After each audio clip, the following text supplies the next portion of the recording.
Hi, it's the Book Traveller. Hope you're all doing well. You find me at home today rather than away on my travels. Although I have been away on my travels, but I've been a little bit lazy about picking the recording up with some of the books that I've been reading. Just felt that I wanted to read a couple of books without reading it aloud to you guys. But that doesn't mean I won't be doing that in the future. But I was going to give you probably a long overdue review, actually, of one of the books that I have read over the last few weeks, and that is the famous Last Words by Gillian McAllister. Um, First time I've read one of her books. There's lots of books to her name already, and she is Sunday Times bestseller, quite reputed author, seems to have a lot of good reputation, and I've seen a fair bit of stuff on social media about this particular book. So I thought, why not pick it up and give it a go and see if I get hooked in. So first of all, I started by reading the blurb, which I shall do to you first of all, always of course on the back of the book, and here it is. It's Camilla's first day back at work and her daughter's first day at nursery, but husband Luke is absent. All he's left is a note, unfinished. Then the police arrive. Luke is caught up in an unfolding hostage situation. Only he's not a hostage. Her husband, doting father, successful writer, eternal optimist, is the gunman. Who is the man she married? One way or another, Camilla must discover the truth before it's too late. So that grabs you in initially and tells you something about the storyline of this book. But first of all, I should probably give you a couple of confessions. First of all, as you may have seen in my bio on Instagram or on YouTube, that I haven't actually read an awful lot of books over the last few years. In fact, before this year, I hadn't read a book for years, but made a resolution to pick up some books this year and get reading. And whilst I travel a lot, that's the perfect place for me to do that. So I'll take a book with me, and I'll often pick a book up, read the first couple of chapters, and then put them down again and never pick them up again. I've got to get really hooked in to the book for me to get to the end of it. Probably the reason why I didn't read an awful lot of books over the years. But what should this tell you about this one? Well, I finished this book, so there's the first credit because it obviously pulled me back in. I read this book probably over about 4 sittings and about 4 weeks, with quite a bit of gaps in between, quite long gaps in between those readings. But that's not a negative, because I wanted to pick the book back up again and finish the story. I read it on 2 flights, quite long flights, and then a couple of smaller sittings.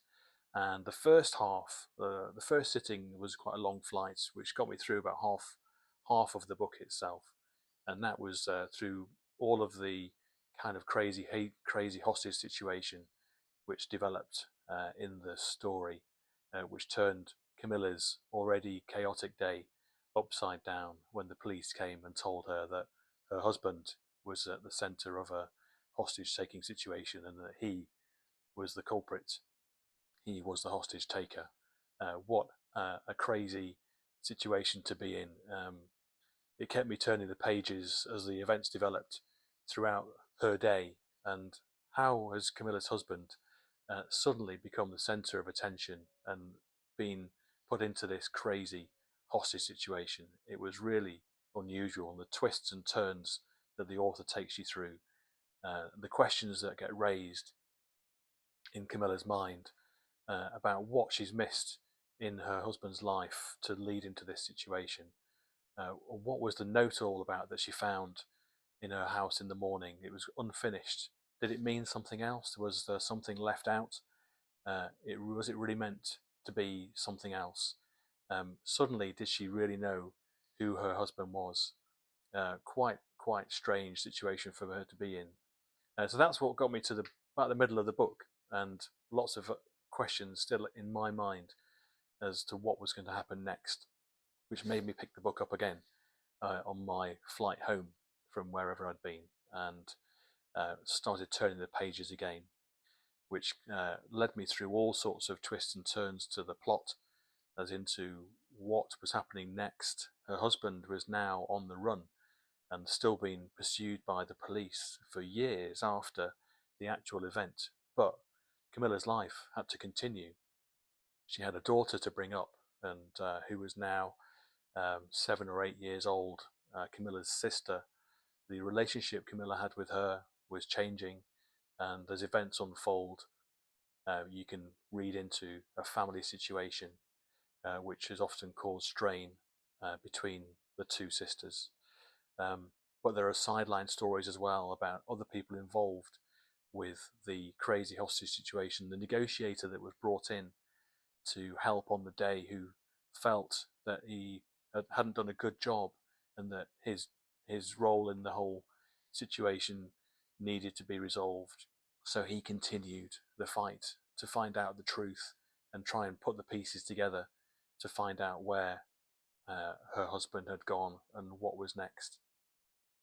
Quite a clever story, as the twists of Camilla's life evolve around new relationships with new people in her life, linked perhaps to her work, which causes a satisfying distraction at times.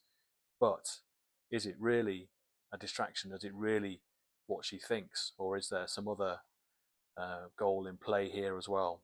What can she trust? Who can she trust? The pages keep on turning and turning to get you to the story end. Really, really clever novel and thriller by this writer. And I was really pleased that I got to the end and found that the answer really is in the text, if only you know where to look and who to believe at the right time. So a really great story. I really enjoyed reading Famous Last Words. I implore you to go and get yourself a copy and read through it. And I wish that I had read it quicker and all the way through to the end in one whole sitting, perhaps, because it really does keep you intrigued, and certainly worth spending the time to get to the bottom of this one. I will certainly be picking up some more Gillian McAllister work in the future, and hopefully it'll be one that I read live to you on my YouTube channel. So if there's one of the books out there that you'd like me to read and record the chapters to, leave me a comment and perhaps I will do that. But in the meantime, thanks very much for listening to this short review. As I said, go and get a copy. It's well worth the read. Thank you.